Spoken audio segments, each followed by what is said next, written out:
एक समय की बात है, एक राजा रहता था जो कि यह देखना चाहता था कि क्या मेरे भी राज्य में आलसी लोग रहते हैं या फिर नहीं।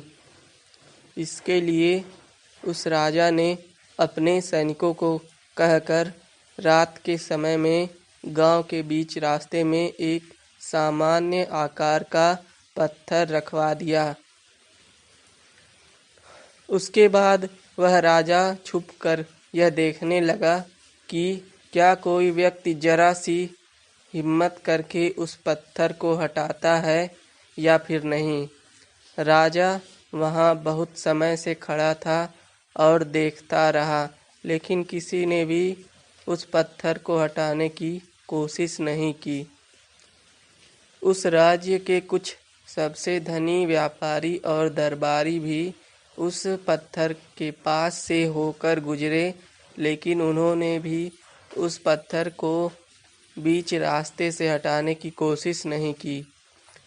कुछ आने जाने वाले लोग राजा को ही दोषी ठहरा रहे थे कि राजा कितना लापरवाह है, राज्य की सफाई का ध्यान नहीं रखता है। कुछ समय बीतने के बाद उसी पत्थर से होकर एक सब्जी वाला गुजर रहा था। तभी उसने उस पत्थर को देखा और उसे वहां से हटाने का निर्णय भी लिया। सब्जी वाले ने अपने सब्जी का भार नीचे रखा और उसे पत्थर को हटाने की कोशिश करने लगा। पत्थर थोड़ा भारी था, लेकिन कुछ समय की मेहनत के बाद वह पत्थर वहां से हटा देता है। पत्थर हटाते समय उसे पत्थर के नीचे एक पोटली मिलती है जिसमें कई सोने के सिक्के होते हैं और राजा द्वारा लिखा गया एक पर्ची होता है जिसमें यह लिखा हुआ था कि यह पोटली उसके लिए है जो इस पत्थर को रास्ते से हटाएगा।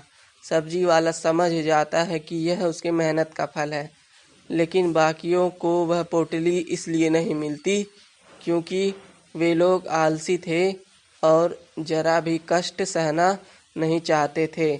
उसी प्रकार आपको भी अपने सही लक्ष्य की प्राप्ति के लिए आलस को त्यागना होगा।